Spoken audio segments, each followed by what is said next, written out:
welcome back to my channel.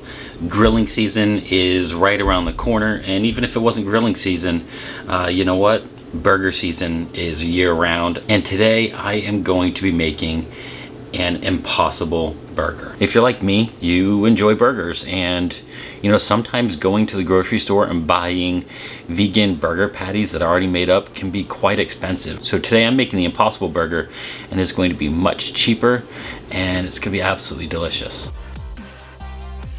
So when it comes to the burgers, the first thing I'm going to do is I'm going to slice up some mushrooms. So I have some portobello mushrooms. I'm making sure that they are dirt free. If not, I'll just brush off the dirt, and I'm just going to slice them up and then saute them, brown them, and basically kind of cook off that liquid that the mushrooms kind of kick off when you cook them. Now, one thing I'll mention is that I'm not too concerned with how thick or perfectly I cut these mushrooms, because I will be adding these to a blender at some point here. Okay, so I have a bunch of mushrooms cut up. Now I'm going to go ahead and just slice up some of this tempeh. You know, again, I'm going to be adding this to the blender, so it's just going to really be like a quick chop on the tempeh.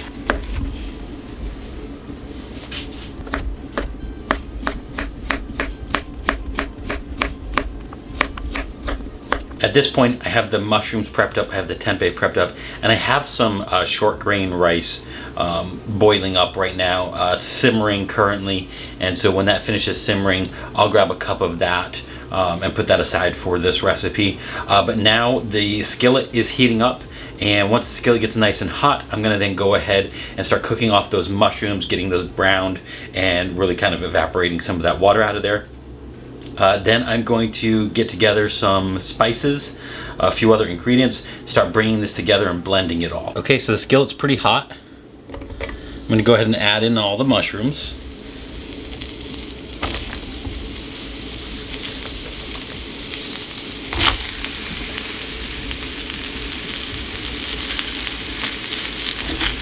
The mushrooms are going to take a little bit of time to cook.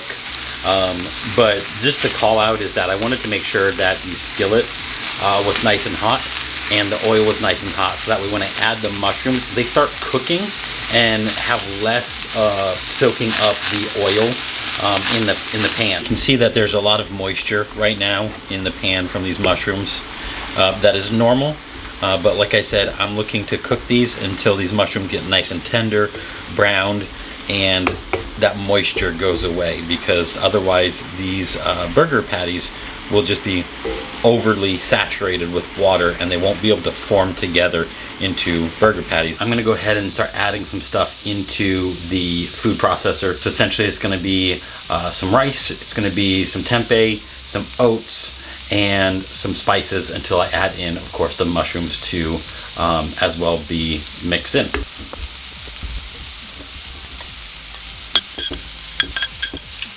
I'm going to add in some liquid smoke.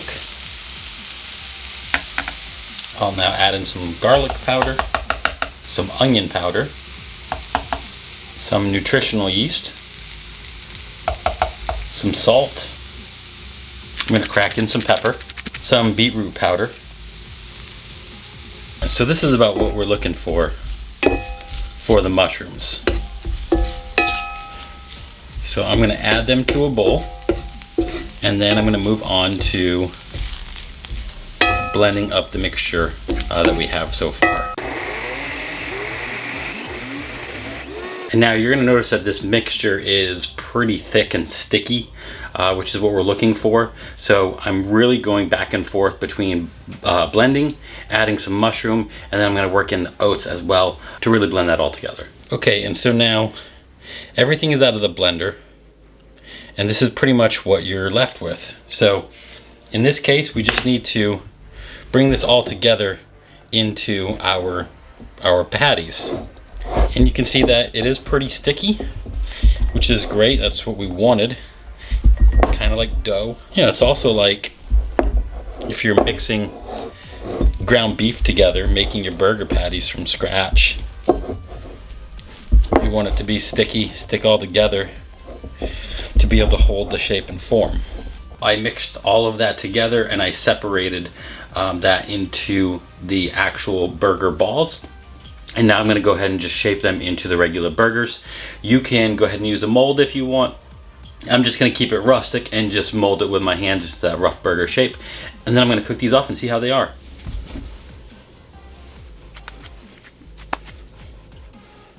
So you can see that they stick together very well. They should be perfect when we cook them. I'm going to cook off these burger patties. I'm going to bring them together on a simple burger bun, nothing special. I'll heat up the burger buns a little bit, but I really just want to have the flavor of these burger patties.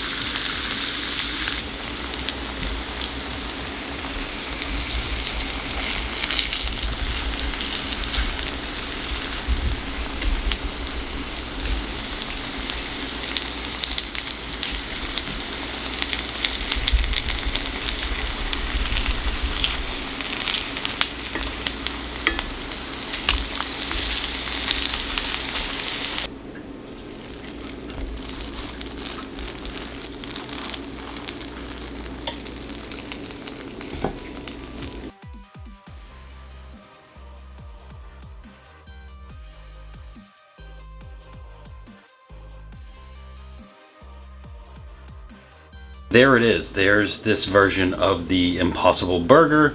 It is gluten-free, as you could tell, and I'm gonna try it out. So it's good. I think it's good. I think it works as a burger. I think the rice works out really well. You know, the other thing is that I'm just trying to as a straight up burger because I want to see, you know, what I think of the patty itself. So I think that that's successful.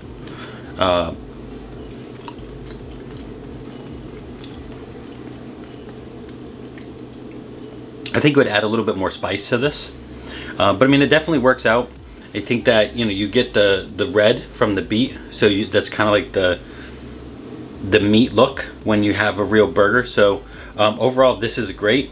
Like I said, it's a gluten-free option. You have you can play around with this. I think you could make some smash burgers with this really well. And like I said, gluten-free, Impossible Burger, and guess you'll just have to come back and try out my next Impossible Burger, because I'm your friend with food benefits, and I'll see you again real soon.